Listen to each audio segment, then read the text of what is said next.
Bernard. Alone or not? Take a statement now. Movie की शुरुआत में हम देखते हैं कि एक आदमी हैट पहने खड़ा है। इसकी हैट से कंफ्यूज मत होना, इस हैट के पीछे एक टॉप बिजनेसमैन छुपा हुआ है। इस ब्लैक बॉय का नाम बर्नार्ड है और ये जूते चमकाता है, लेकिन वो हर जगह बहुत ध्यान देता है। उसने अपना शू स्टॉल बैंक के बाहर लगा रखा है ताकि उसके सारे कस्टमर्स अमीर लोग हों। वो उन पैसों की परवाह नहीं करता जो उसको जूते चमकाने से मिलते हैं। वो जूते काफी धीरे पॉलिश करता है ताकि उसको बैंक के सीक्रेट्स पता चल सके जिनकी व्हाइट लोग बात करते रहते हैं। जैसे वो लोग चले जाते हैं तो वो लड़का सब कुछ एक नोटबुक में लिख रहा होता है। उसे फाइनेंशियल नॉलेज चाहिए जो उन लोगों से सुनता है। काफी छोटी उम्र में ही उसे ये पता चल जाता है कि उसका सपना एक बैंकर बनना है। 1939 टेक्सास की वो जगह, यहाँ काले लोगों से भेदभाव किया जाता है और उन पर काफी अत्याचार होता है। बर्नार्ड के पापा उदासी से कहते हैं कि उसका सपना कभी पूरा नहीं हो सकता, लेकिन बर्नार्ड की आंखें सभी मुश्किलों के बाद भी एक कठोर संकल्प दिखाती हैं। 15 साल बाद बर्नार्ड बड़ा हो जाता है और अपनी वाइफ यूएंस और बच्चों के साथ लॉस एंजलिस चला जाता है। यहाँ डिस्क्रिमिनेशन इतना ज्यादा नहीं था जितना कि घर पर था, इसीलिए बर्नार्ड ने यहाँ पर अपना बिजनेस शुरू करना चाहा। 3 लोगों की फैमिली एक ऊबड़ खाबड़ कमरे में रहती है जो उसके रिलेटिव्स का है। फिर भी बर्नार्ड अपनी वाइफ को प्रॉमिस करता है कि वो यहाँ से जल्दी निकल जाएंगे। बर्नार्ड ने अपना काम एक रियल एस्टेट एजेंट से शुरू किया और वो सारे जगह बेचने के लिए घर ढूंढता है। अपनी काफी अच्छी ऑब्जर्वेशन के बाद उसको पता चलता है कि ब्लैक कम्युनिटी यहाँ बहुत ज्यादा है, जबकि व्हाइट कम्युनिटी के काफी खाली घर हैं। काले लोगों को काफी ज्यादा फाइनेंशियल स्ट्रेंथ की जरूरत है, लेकिन यहाँ उनकी कोई मार्केट नहीं है। रियल एस्टेट स्पेकुलेशन और रेंटिंग के लिए एक बेहद ही बढ़िया बिजनेस अपॉर्चुनिटी है। बर्नार्ड एक व्हाइट अपार्टमेंट देखता है जिसके फ्रंट डोर के पास काफी घास है जो कि अच्छी कंडीशन में भी नहीं है। फिर वो उस लोकेशन का फायदा देखता है जो ब्लैक एरिया से दूर है। वो घर के ओनर के पास जाता है और कहता है कि वो घर मुझे बेच दो। बर्नार्ड कहता है कि अभी मैं $10,000 दूंगा और सारे कमरे रेंट पर चढ़ाने के बाद बाकी के $5,000 दे दूंगा। ओनर को उसका आइडिया अच्छा लगता है, लेकिन ओनर कहता है कि वो कोई रिस्की बिजनेस नहीं करना चाहता है। बर्नार्ड कहता है कि मैं समझ सकता हूँ। बर्नार्ड की नजर फिर उसके कैलेंडर पर जाती है जो उसको लोकल बैंक मैनेजर ने दिया है। फिर बर्नार्ड के दिमाग में एक आइडिया आता है। वो ओनर को गुड बाय कहता है और सीधे बैंक चला जाता है। यहाँ उसको उस मैनेजर का पता लग जाता है जिसने कैलेंडर भेजा था। मैनेजर की सेक्रेटरी जो काले लोगों से भेदभाव करती है, वो बर्नार्ड को मैनेजर से मिलाने के लिए मना कर देती है। बर्नार्ड काफी घंटों से बैंक के दरवाजे पर खड़ा होकर मैनेजर के आने का इंतजार करता है और जैसे ही मैनेजर आता है बर्नार्ड जल्दी से उसको रोक लेता है। बर्नार्ड कहता है कि मैं तुम्हारे एक वीआईपी कस्टमर को जानता हूँ, मैं जो बिजनेस करता हूँ उससे उसको फायदा होगा और मुझे लगता है कि तुम मेरे लिए लोन अप्रूव कर दोगे। लेकिन बैंक मैनेजर बिना कुछ सोचे समझे उसको मना कर देता है। उसी रात बर्नार्ड को ओनर की कॉल आती है। ओनर उसको कहता है कि क्या तुमने लोन लेने के लिए मेरा नाम इस्तेमाल किया। बर्नार्ड के पास अब माफी मांगने के अलावा और कोई ऑप्शन नहीं होता। ओनर उसको ब्लेम नहीं करता, लेकिन ओनर को पूरा विश्वास है कि बर्नार्ड अपने लक्ष्य को पाने के लिए कभी पीछे नहीं हटेगा। ओनर डिसाइड करता है कि वो उसको लोन दिला देगा। बर्नार्ड को उसकी जिंदगी का पहला लोन मिलता है और वो प्रॉपर्टी खरीद देता है। ये एक 2020 की मूवी है जो हमें एक ट्रू एंटरप्रेन्योरियल की स्टोरी बताती है। 1950 में यूनाइटेड स्टेट में एक ब्लैक मैन जो डिस्क्रिमिनेशन से जूझ रहा था, वो काफी मेहनत करता है और अपना बिजनेस एम्पायर खड़ा करता है। बर्नार्ड काफी साहसी और सूझबूझ वाला इंसान था। हम सबको उससे बहुत कुछ सीखने को मिलेगा। एक बूढ़ी औरत शॉपिंग से अभी घर आती है। काले आदमी को दरवाजे पर देखती है। वो बूढ़ी औरत तीखी आवाज से बर्नार्ड से पूछती है, तुम क्या कर रहे हो। बर्नार्ड बड़े प्यार से जवाब देता है कि वो घर को रेनोवेट कर रहा है। बूढ़ी औरत उसको गुस्से से देखती है और कहती है, तुम जैसे वर्कर्स को ध्यान से रहना चाहिए। बर्नार्ड कहता है कि ये मेरी बिल्डिंग है और मैं इस बिल्डिंग का बहुत ही अच्छे तरह ख्याल रखूंगा। बिना कुछ कहे वो औरत गुस्से में अंदर चली जाती है और उसके बाद पुलिस आ जाती है। पुलिस बर्नार्ड को कहती है कि उनको उस बूढ़ी औरत ने बुलाया है और तुम इस बिल्डिंग के ओनर होने का दावा कर रहे हो। बर्नार्ड रियल एस्टेट सर्टिफिकेट की कॉपी पुलिस को दिखाता है। ऐसा लगता है कि उसको प्रॉब्लम का पहले से पता चल गया था, इसलिए वो पहले से ही प्रिपेयर था। पुलिस को रियलाइज होता है कि ये प्रॉपर्टी बर्नार्ड की है और पुलिस चली जाती है। उस रात बर्नार्ड वापस अपने अपार्टमेंट में आता है। वैसे ही बूढ़ी औरत उसको वहां से जाने के लिए कहती है क्योंकि ये कोई टाइम नहीं है रेनोवेशन का। बर्नार्ड उसको बहुत प्यार से जवाब देता है कि वो अब कोई रेनोवेशन वर्कर नहीं है, वो इस घर का ओनर है। बूढ़ी औरत हक्की बक्की रह जाती है और कुछ दिनों के बाद वो गुस्से में घर छोड़कर चली जाती है क्योंकि वो काले लोगों के साथ रहना पसंद नहीं करती है। जैसे ही वो औरत घर छोड़ती है, बर्नार्ड अपना घर एक ब्लैक लेडी को रेंट पर दे देता है। ब्लैक टेनेंट मार्केट काफी बड़ी हो जाती है जैसा उसने सोचा था और जल्द ही सारी बिल्डिंग भर जाती है। बर्नार्ड इसके पहले ओनर को बाकी के पैसे लौटा देता है। पहला ओनर बर्नार्ड की काफी तारीफ करता है और उसको अपने साथ बिजनेस करने का ऑफर देता है। बर्नार्ड एक घर पसंद करता है और उसकी इनकम कैलकुलेट करता है। पुराना ओनर ट्रांजेक्शन की बातचीत करके कॉन्ट्रैक्ट को साइन कर देता है और व्हाइट लोगों को नहीं पता होता कि वो ब्लैक लोगों के साथ बिजनेस कर रहे हैं और रेवेन्यू को डिवाइड करेंगे। बर्नार्ड इसके लिए मान जाता है और उन दोनों के बीच समझौता काफी अच्छी तरह से चल रहा होता है। वो दोनों काफी जल्दी बहुत ही ज्यादा पैसा कमाने लगते हैं। बर्नार्ड अपार्टमेंट से मैंशन में शिफ्ट हो जाता है और अपनी फैमिली को खुशहाल जिंदगी दे देता है।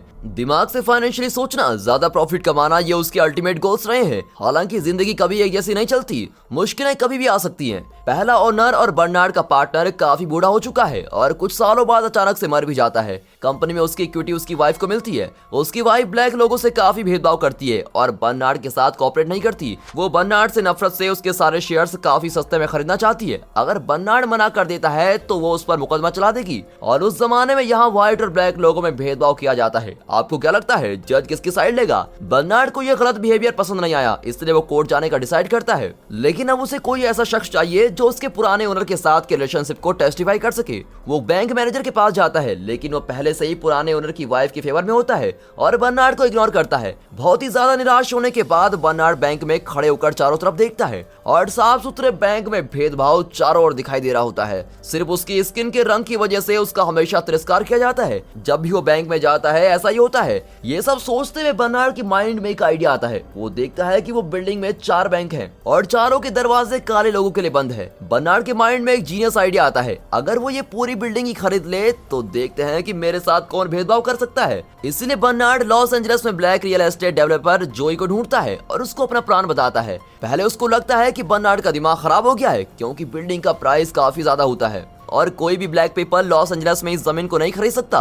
लेकिन बर्नार्ड से थोड़ी देर बात करने के बाद जोई को लगता है कि बर्नार्ड कोई इमेजिनरी मैन नहीं बल्कि एक सूझबूझ वाला इंसान है। वो इस बिल्डिंग को इसलिए खरीदना चाहता है क्योंकि उस बिल्डिंग के सभी बैंक उसके लिए काम करेंगे। वो उसको लोन देने के लिए मना नहीं कर सकते। वो अपने रियल एस्टेट का ट्रेंड भी उसको बताता है ताकि उसको रियल एस्टेट का काम सही ढंग से पता चल सके। जोई बर्नार्ड के आइडिया से हैरान हो जाता है, लेकिन उसको लगता है कि ये आइडिया काम तो जरूर कर पाएगा। जोई काफी ज्यादा अमीर है, वो भी व्हाइट लोगों के अंडर काम करता है। अगर वो व्हाइट लोगों के बैंक्स में जाएगा तो वो ज्यादा पैसे कमा सकता है। हालांकि वो अभी भी गोरे लोगों से लेन देन के बारे में सीधे बात नहीं कर सकते थे, इसलिए उनको एक गोरा आदमी चाहिए था जो उनका एजेंट बनकर काम कर सके। बर्नार्ड के पास इसके लिए भी एक आइडिया है। मैट, जो उसके साथ रेनोवेशन में मदद कर रहा था, वो बहुत ईमानदार इंसान है और बहुत ही एम्बिशियस भी। इसलिए जोई और बर्नार्ड मैट को गोल्फ खेलना, high class manners, mathematics thinking और रियल एस्टेट के बारे में समझाते हैं। मैट बहुत जल्दी सब कुछ सीख जाता है और व्हाइट लोगों की तरह गोल्फ खेलता है। गोल्फ क्लब में मैट बैंक बिल्डिंग के ओनर से मिलता है और ये सब जोई ने प्लान किया होता है। उनकी बातचीत काफी अच्छी चल रही होती है। मैट को बिल्डिंग खरीदने का मौका मिल जाता है, लेकिन मैट को ये नहीं पता कि आगे की बातचीत वो कैसे करेगा। बर्नार्ड मैट को आगे की तैयारी करने में हेल्प करता है। वो सबसे पहले बिल्डिंग की लाइट्स काउंट करता है। इसको कैलकुलेट करने के बाद वैकेंसी रेट देखता है और बिल्डिंग की एनुअल रेवेन्यू कैलकुलेट करता है। बिल्डिंग की एस्टिमेट वैल्यू का पता करता है। बर्नार्ड इन सबको कैलकुलेट करके कुछ नंबर्स निकालता है जो मैट को मीटिंग से पहले याद रखने होंगे। और मैट हमेशा उनसे एक कदम आगे चल रहा होता है और उनको एग्जैक्ट नंबर ही बता रहा होता है। ये देखकर बॉस काफी हैरान हो जाते हैं। उसके साथ का अकाउंटेंट भी गूंगा बैठा होता है क्योंकि उन सबको लगता है कि वो एक बड़े मैथ जीनियस से मिले हैं। और आखिरकार बर्नार्ड को वो बिल्डिंग मिली जाती है जिसका असली प्राइस 2.4 मिलियन है। जब भी बर्नार्ड बैंक के अंदर जाता है या बाहर आता है तो सभी बैंक के प्रेसिडेंट उससे हाथ मिलाने आते हैं। बैंक का मैनेजर जिसने बर्नार्ड के लिए चीजें मुश्किल कर दी थी, वो ये सब देखकर शॉक रह जाता है। और बैंक के सपोर्ट से जोई और बर्नार्ड का रियल एस्टेट का बिजनेस काफी ज्यादा बढ़ जाता है। उन्होंने लॉस एंजलिस में वो बैरियर तोड़ दिया है जो गोरे लोगों और काले लोगों को अलग कर रहा है। काफी काले लोग अब गोरे लोगों के बीच में रहते हैं। कुछ सालों बाद 1963 में बर्नार्ड अपने पापा ब्रिटेन से मिलने वापस टेक्सास जाता है। डिनर करने के बाद ब्रिटेन बर्नार्ड को कहता है कि मुझे तुम्हारी उपलब्धियों पर गर्व है। अगले दिन बर्नार्ड अपने बेटे के साथ शहर में घूमने जाता है। वो उस बैंक के बाहर खड़े होते हैं जिसके बाहर वो शू पॉलिश करता था। उस वक्त टेक्सास में काफी ज्यादा जातिवाद था। वो एक छोटे लड़के से मिलते हैं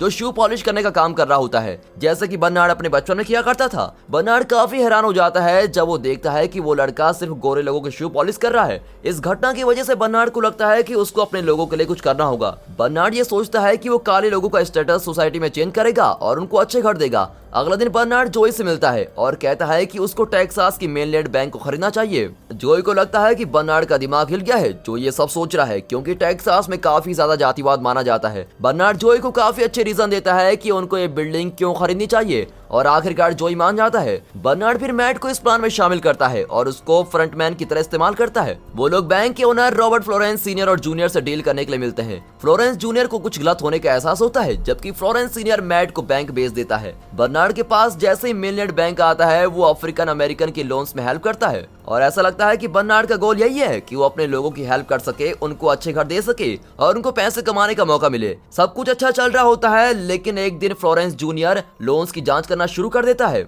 और फ्लोरेंस जूनियर मैट का पीछा करता है। मैट जोई और बर्नार्ड से मिलता है। फ्लोरेंस उनके सामने आकर उनको लोन्स के बारे में पूछता है जो उसने पास किए थे और उसको यूएस ट्रेजरी डिपार्टमेंट के लेटर के साथ धमकी देता है। वो कहता है कि वो महीने के अंदर वो बैंक की छानबीन करने आएगा। ये कहकर वो चला जाता है। फिर वो लोग अपने अगले कदम के बारे में सोचते हैं। इस बीच में मैट एक सजेशन देता है। मैट कहता है कि हम एक और बैंक खरीद सकते हैं और सारे लोन्स प्रॉब्लम को उधर ट्रांसफर कर देते हैं। फिर वो लोग मार्लोन मोरे बैंक को खरीदने की बात करते हैं। बर्नार्ड कहता है दिक्कत यह है कि बैंक की देखरेख कौन करेगा। इस पर मैट कहता है कि अगर उसको अनुमति दो तो वो बैंक को चला सकता है। बर्नार्ड को आइडिया इतना अच्छा नहीं लगता, लेकिन फिर भी वो मान जाता है और इसके साथ ही वो अपनी वाइफ यून्स को मैट पर नजर रखने के लिए कहता है। मैट अलग तरीके से बैंक चलाता है जैसा कि वो चलाता है। अगले दिन मैट लॉयर से मिलता है और लोन्स पर साइन करने लग जाता है। थोड़े दिनों बाद मैट को फ्लोरेंस जूनियर की कॉल आती है। वो उसे बताता है कि उनका एक क्लाइंट बैंक के सारे पैसे निकालने वाला है ताकि बैंक की हालत खराब हो जाए। फेडरल बैंक का एग्जामिनर मार्लिन मैट की हेल्प करने आता है। बर्नार्ड चौकीदार के कपड़े पहन लेता है ताकि वो मीटिंग में उनके पास रह सके, लेकिन इससे कुछ बदला नहीं। एग्जामिनर ने लोन्स में काफी गंभीर गलतियां निकाली। बर्नार्ड को यकीन नहीं हो पाता कि ऐसे बेतुके लोन्स भी पास किए गए हैं। उन्हें ये पता चलता है कि फ्लोरेंस जूनियर ये सब कर रहा है। जब मैट बैंक को चलाने के लिए बैंक की तरफ भाग रहा होता है तो वो प्रोटोकॉल्स भूल जाता है और उसने उस लॉयर की हेल्प की थी जिसे फ्लोरेंस जूनियर ने बताया था।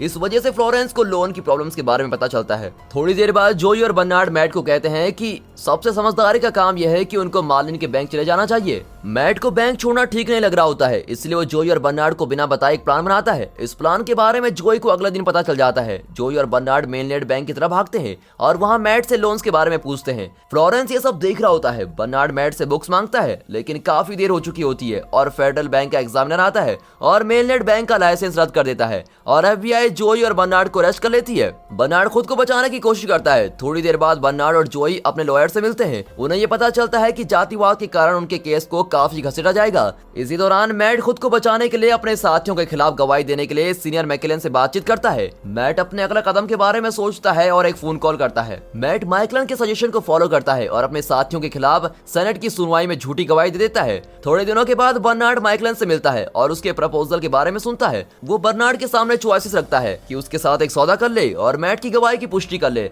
बर्नार्ड को जो बोलना है वो बोल दे और जेल चला जाए। आखिर में बर्नार्ड वही करता है जो उसके दिल में काफी सालों से होता है। वो जातिवाद के बारे में बोलता है। सुनवाई के बाद जोई और बर्नार्ड की सारी प्रॉपर्टी को नष्ट कर दिया जाता है और उनको फेडरल जेल में भेज दिया जाता है। फ्लोरेंस जूनियर मेनलैंड बैंक को काफी कम कीमत में खरीद लेता है। इसी दौरान मैट पर भी कोई चार्ज नहीं लगाया जाता। कुछ सालों बाद जोई और बर्नार्ड जेल से बाहर आ जाते हैं और यूएस को उन दोनों को देखकर काफी ज्यादा अजीब लगता है, क्योंकि जोई और बर्नार्ड अपना सब कुछ खो देने के बाद भी बहुत खुश थे। उनका कहना था कि उन्होंने कुछ भी नहीं खोया क्योंकि बर्मास में उनके पास अपनी प्रॉपर्टीज है। यूएस को इस पर यकीन नहीं होता और बर्नार्ड से पूछती है ये सब कैसे हुआ। ये सामने आता है कि जिस इंसान को मैट ने उस रात कॉल की थी गवाही देने से पहले वो बर्नार्ड था। मैट फिर बर्नार्ड को सेनेटर की डील के बारे में बताता है और माफी भी मांगता है। मैट ने बर्नार्ड को सेनेटर की डील के बारे में बताया था और माफी मांगी थी। इसके बदले में बर्नार्ड उससे एक फेवर मांगता है और बमास में 2 प्रॉपर्टी खरीदने को कहता है। और दोस्तों इसी के साथ ये मूवी खत्म हो जाती है और हम देखते हैं कि जोई और बर्नार्ड की जो रेजिडेंशियल प्रॉपर्टी थी वो हाउसिंग सेग्रेगेशन के लिए यूज की गई थी।